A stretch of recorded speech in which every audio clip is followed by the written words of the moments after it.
It was a silent, starless night when Anita heard an eerie, repetitive sound emanating from the beach near her home. The rhythmic thumping was out of place amidst the gentle lap of ocean waves. Compelled by a mix of fear and curiosity, she grabbed a flashlight and ventured towards the source. As the beam cut through the darkness, illuminating the shore, she froze, her breath catching in her throat. What she saw in the dim light was so startling, it turned her blood to ice. Anita dropped her flashlight on the floor and stood there for a moment, completely frozen and unable to breathe. Her heart was pounding in her chest so hard that it felt like it was going to burst, and all she could think was, "I need to get away from here immediately." However, her feet had sunk into the ground, and the fear was holding her in place. It was a terrifying scene in front of her. She couldn't make out all the details in the darkness, and she had no idea what was actually happening. She could only describe what she was seeing as four, well, creatures. But she had no idea what they truly were. They exhibited human-like characteristics, yet they behaved like animals. Anita was absolutely horrified. Those creatures, whatever they were, had not seen her yet, as they had their backs turned toward her. Anita decided that she needed to get away from them before they noticed her presence, and she didn't even want to think about what might happen if they did see her. So, she decided to count down from 3, grab her flashlight, and run as fast as she could.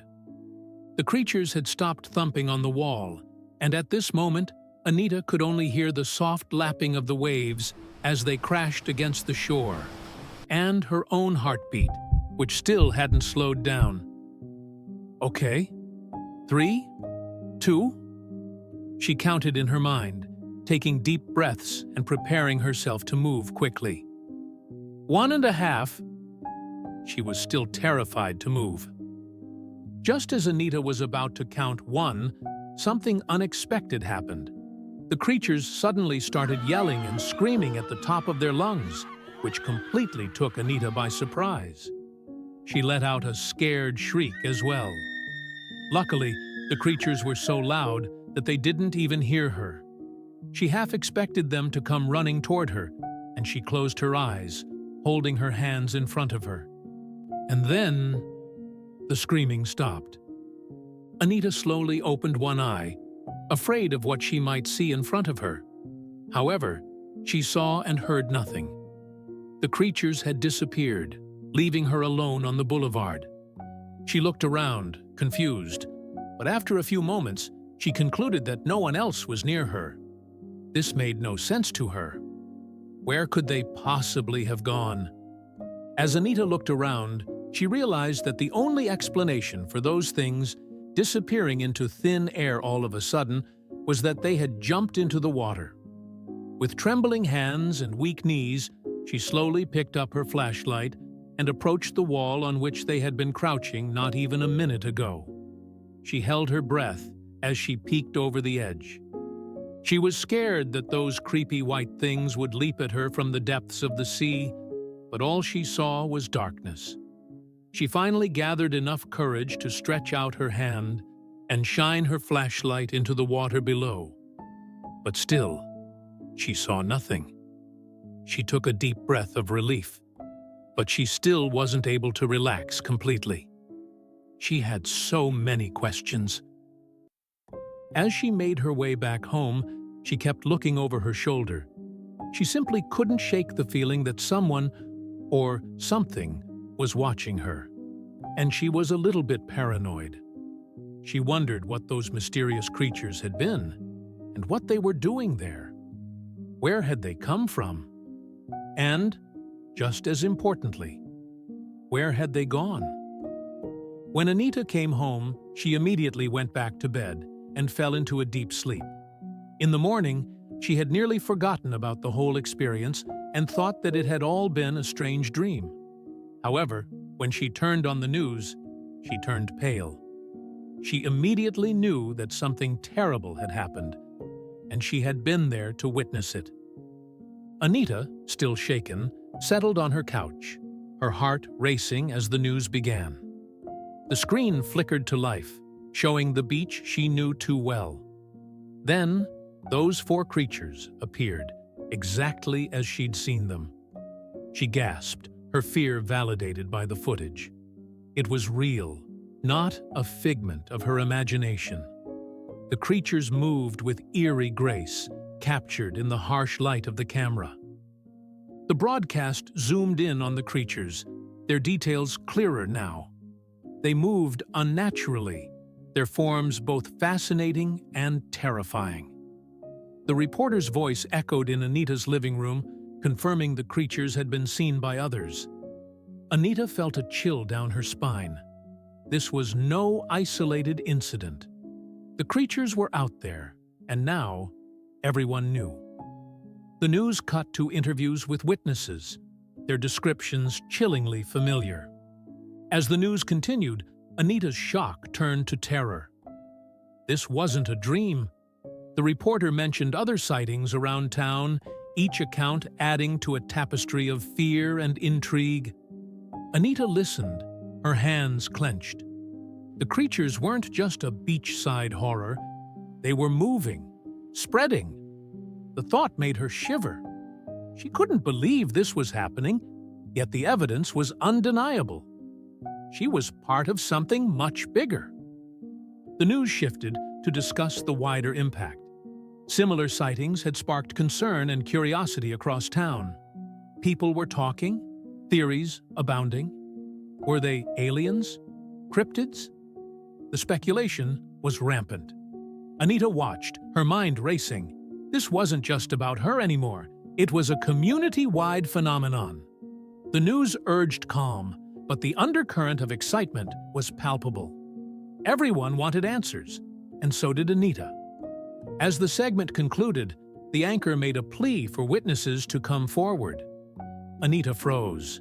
She had seen them up close, more so than perhaps anyone else.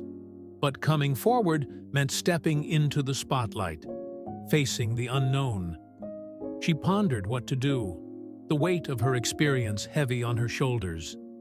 The news moved on, but Anita was stuck, wrestling with the decision. Should she share her story and join the chorus of voices? The next day, Anita noticed the town was alive with chatter. Everywhere she went, people were talking about the mysterious creatures. Cafes, stores, and even the streets buzzed with stories matching hers.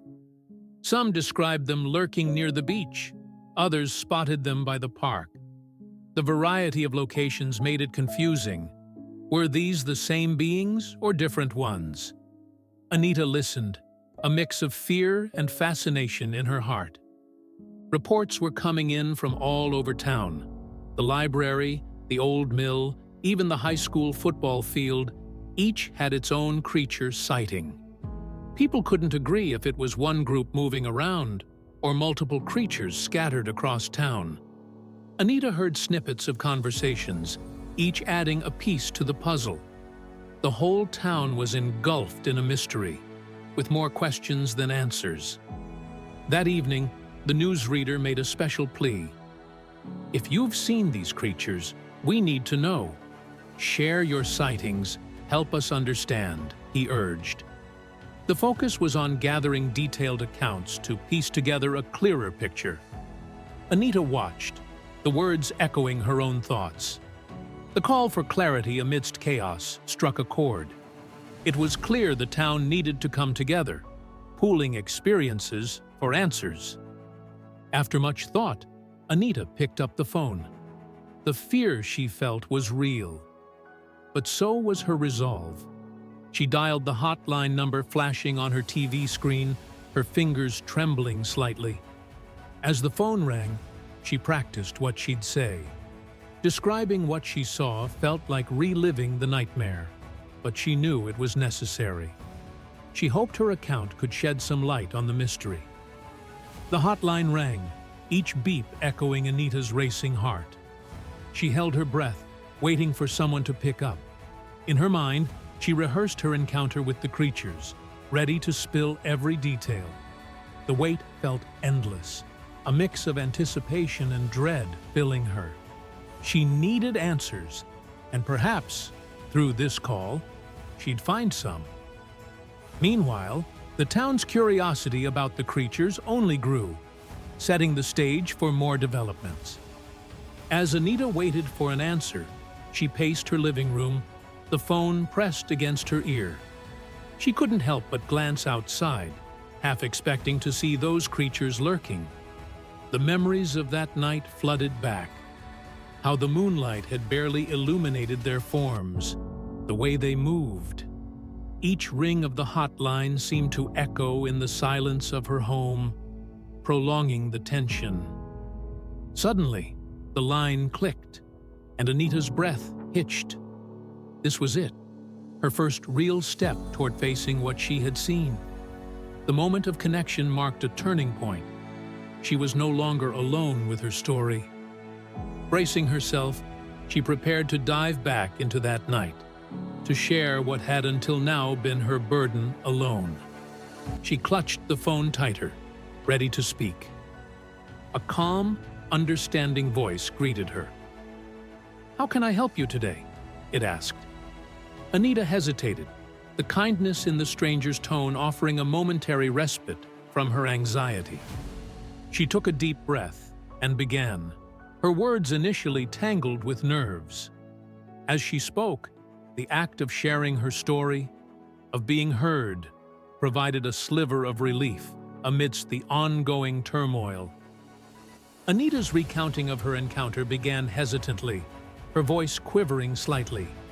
She described the creatures, their eerie silhouettes and unsettling movements, emphasizing how surreal the experience had felt. The operator listened without interruption, allowing Anita to paint the picture of that night. As she spoke, her confidence grew. Detailing the encounter seemed to lessen its hold on her, if only slightly. The operator responded with professionalism, acknowledging Anita's courage in coming forward. "Thank you for sharing this with us," they said, promising to record her account for further investigation. Though the call provided no immediate answers, Anita felt a weight lift. She had done her part, shared her piece of the puzzle. With a final thank you from the operator, the call ended, leaving Anita in a reflective silence. After hanging up, Anita turned to her laptop, her fingers flying over the keys. She needed to know more, to understand what these creatures were. Her search history quickly filled with queries about mysterious sightings and local legends. Each click led her deeper, her screen a gateway to unraveling the mystery that had taken over her life. The digital world seemed to hold endless possibilities for answers. Her search soon led her to a forum dedicated to the unexplained. Scrolling through, Anita stumbled upon a photo that made her heart skip a beat. It was them, the creatures she'd encountered. The realization that she wasn't alone, that others had seen what she had, washed over her. The photo, slightly blurred but unmistakable, served as a beacon to all who had experienced the inexplicable. The forum was alive with activity. Threads buzzed with theories ranging from extraterrestrial life to undiscovered species. Each post echoed Anita's own shock and curiosity. She read accounts of encounters, each story adding layers to her understanding. The shared experiences formed a community of the bewildered and fascinated. Anita found herself drawn into the whirlpool of speculation, each theory more intriguing than the last. Amidst the flurry of comments, one stood out, an anonymous call to action. "Meet at the old dock, midnight. Answers await for the brave," it read. The message was cryptic, offering no further details, but it promised what Anita craved most: answers. The secrecy of the invitation added a layer of intrigue. Who was behind it, and what did they know about the creatures? Torn between the fear of the unknown and the burning need for answers, Anita's curiosity was piqued. The mysterious invitation was both alluring and terrifying.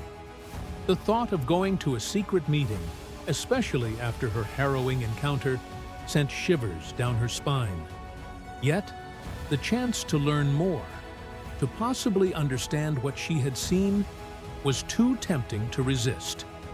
She knew she had to decide whether to heed the call or stay behind, safe but ignorant. The promise of finally understanding the creatures pulled at Anita. She couldn't shake the image of their strange forms from her mind. Despite her deep-seated fears and the eerie nature of the invitation, the potential for answers was a powerful lure. The mystery of the creatures had embedded itself in her life, turning her every day into a constant search for truth. Anita found herself caught in a tug-of-war between caution and her thirst for knowledge. The risks of attending a midnight meeting at an old, possibly deserted dock were not lost on her. Yet, the silence from the town and lack of new information only served to fan the flames of her curiosity. She pondered, weighing her safety against the gnawing need to understand what she had seen. With the town still in the dark and the media offering no new leads, Anita's curiosity only deepened. She scoured the internet, but all trails led back to speculation and unverified anecdotes. The lack of concrete information left a void that her encounter with the creatures had filled with endless questions. This silence from official channels made the prospect of the meeting even more compelling. In the end, Anita's desire to connect with others who had witnessed the creatures, to share stories and seek understanding, overcame her apprehensions. The thought of standing with those who had seen what she had, of not being alone in her experiences, gave her strength. She needed to know more, to find some semblance of closure, or at least community, amidst the chaos. On the day of the meeting, Anita set out with a heart full of courage tempered by caution. She dressed inconspicuously, taking care to blend into the night. Each step towards the old dock was measured, a physical manifestation of her inner turmoil and determination. She carried with her a small flashlight, not just for the path ahead, but as a symbol of her quest for enlightenment amidst the shadows of mystery. As Anita approached the meeting point, the forest around her seemed to amplify her fears. The dense trees cast long shadows, turning familiar shapes into menacing figures. Every rustle of leaves made her heart race, her senses on high alert. The path, barely lit by her flashlight, felt increasingly treacherous. She couldn't shake the feeling of being watched, the darkness around her teeming with unseen threats. Despite the growing knot of anxiety in her stomach, Anita's curiosity nudged her forward. The battle between fear and the need for answers raged within her. With each step, she considered turning back, yet something pulled her deeper into the forest. The thought of finally understanding, of maybe not feeling so alone with her knowledge, gave her the courage to continue, even as her instincts screamed for caution. The eerie silence that enveloped Anita was suddenly shattered by a terrifying noise, a deep, guttural growl that seemed to come from everywhere and nowhere. She froze, her heart skipping a beat. The noise was unlike anything she had heard before, sending a chill down her spine. For a moment, she couldn't move, her mind racing to identify the source of the sound that had halted her in her tracks. Gathering her courage, Anita called out into the darkness, her voice shaky. "Hello? Is someone there?" she asked, hoping for a human response. At first, there was only silence, stretching out until it felt like another presence. Then, a series of distant screams pierced the night, followed by an oppressive silence. Before she could react, everything plunged into darkness, her flashlight flickering out, leaving her blind in the forest. In the sudden blackness, panic took hold. Anita spun around, trying to orient herself, but it was useless. Then, without warning, she felt strong hands grip her, pulling her forward. She tried to scream, to fight, but the shock and confusion overwhelmed her senses. The adventure she had embarked on in search of answers had taken a dark and unexpected turn, thrusting her into a nightmare she couldn't have anticipated. Blindfolded and disoriented, Anita felt her heart pounding in her chest. She was being led, her arms grasped firmly, through what felt like endless twists and turns. The absence of sight made every sound more ominous. Every step an adventure into the unknown. Her captor remained silent, their grip unyielding as they moved deeper into what Anita could only imagine was a labyrinth designed to confuse and dishearten. With every step, questions raced through Anita's mind like wildfire. Where was she being taken? Who had taken her, and why? The silence from her captor was deafening, offering no clues, no comfort. She tried to speak, to demand answers, but the tightness in her throat turned her words into barely a whisper. The unknown loomed large, a vast expanse of silence and darkness enveloping her. Finally, the journey stopped as abruptly as it had started. Anita was pushed gently but firmly into a room. The blindfold was removed, revealing a dimly lit space.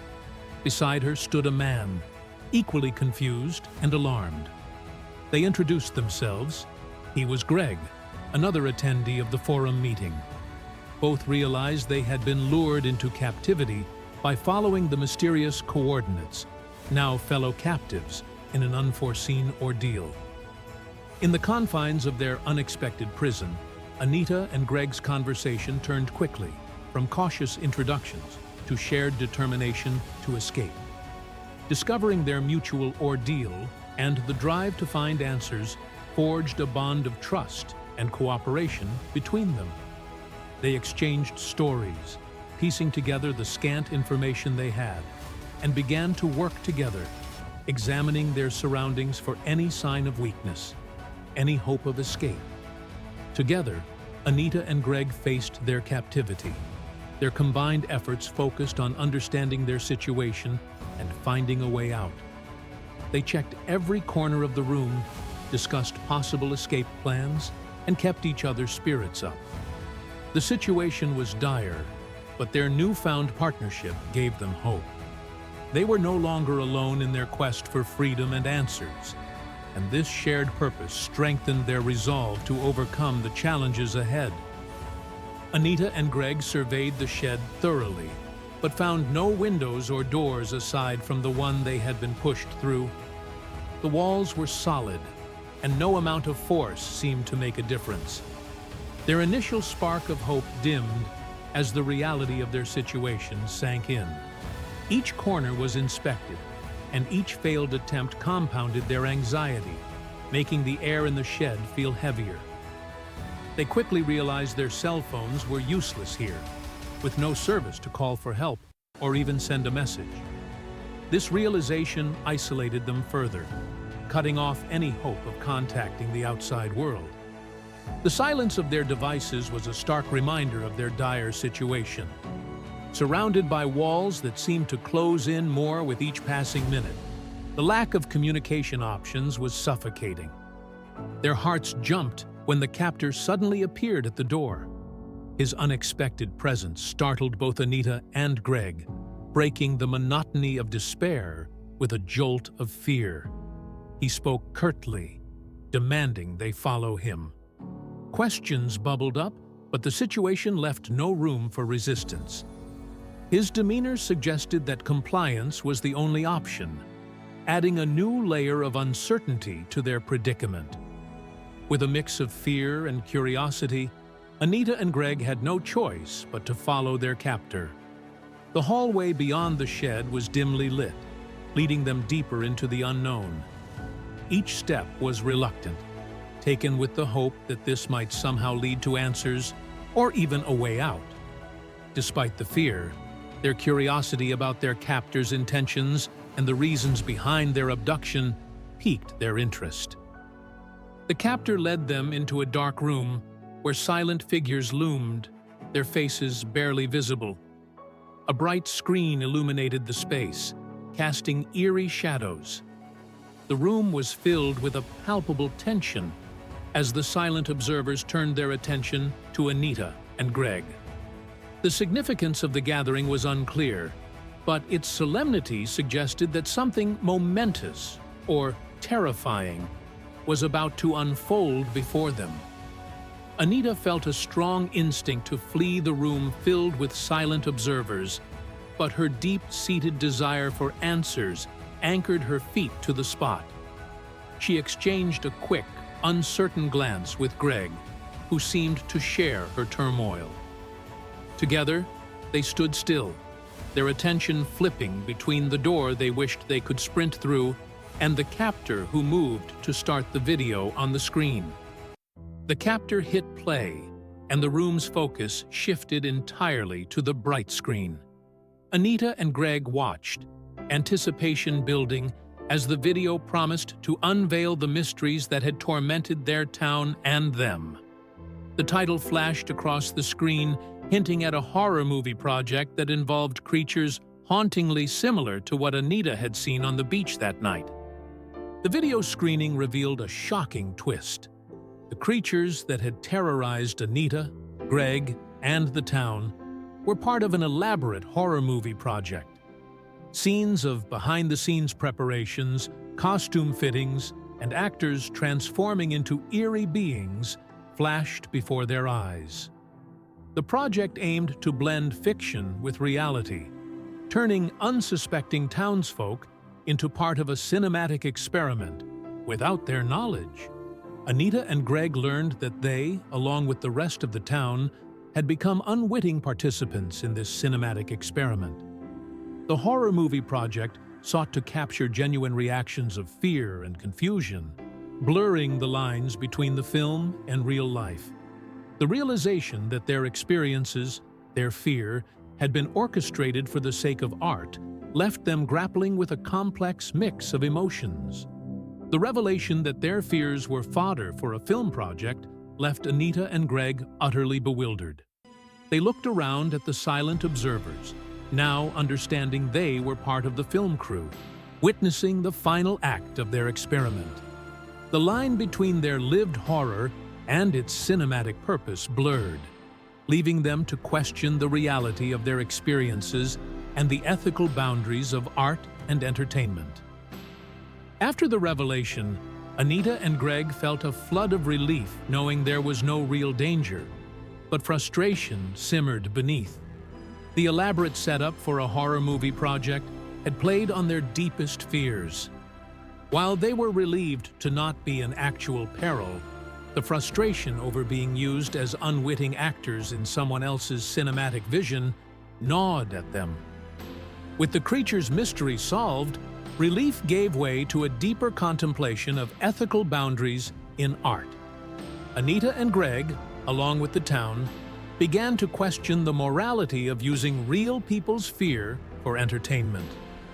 The debate wasn't just about the legality, it was about the moral implications of art that manipulates and terrifies real individuals for the sake of a film's authenticity. The town's reaction to the filmmakers' methods was deeply divided. Some argued that the filmmakers should be punished for inducing fear under the guise of art, while others saw it as an innovative, albeit extreme, form of cinematic expression. The community buzzed with discussions, debates, and heated arguments, with no clear consensus on where the line between art and ethics lay.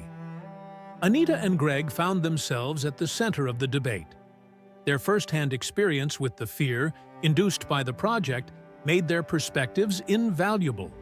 They acknowledged the fear they felt was real, but also recognized that no harm was intended. Their nuanced view added depth to the conversation, highlighting the complexity of evaluating art that teeters on the edge of ethical boundaries. The ordeal Anita and Greg went through sparked a broader discussion on the limits of art and fear. The community, still reeling from the revelations, grappled with questions about the ethical limits of creating art that invokes real terror. The debate spread beyond the town, catching the attention of critics and enthusiasts alike, and challenging societal norms about the intersection of art, fear, and ethical responsibility.